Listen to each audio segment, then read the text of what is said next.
Persoanele cu venituri mici vor primi câte 250 de lei sub formă de ajutor social pentru alimente și mese calde. Banii vor fi virați pe carduri în două tranșe, una luna aceasta și una în luna octombrie. Ministrul Fondurilor Europene spune că tichetele sociale vor ajunge la peste 1 milion de români.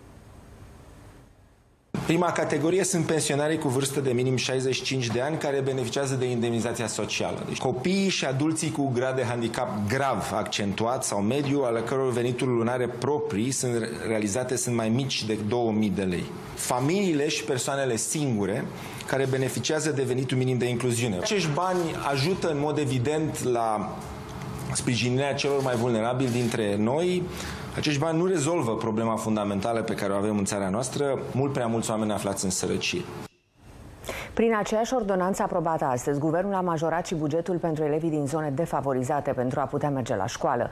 Ei vor primi tichetele sociale în valoare de 500 de lei pe an.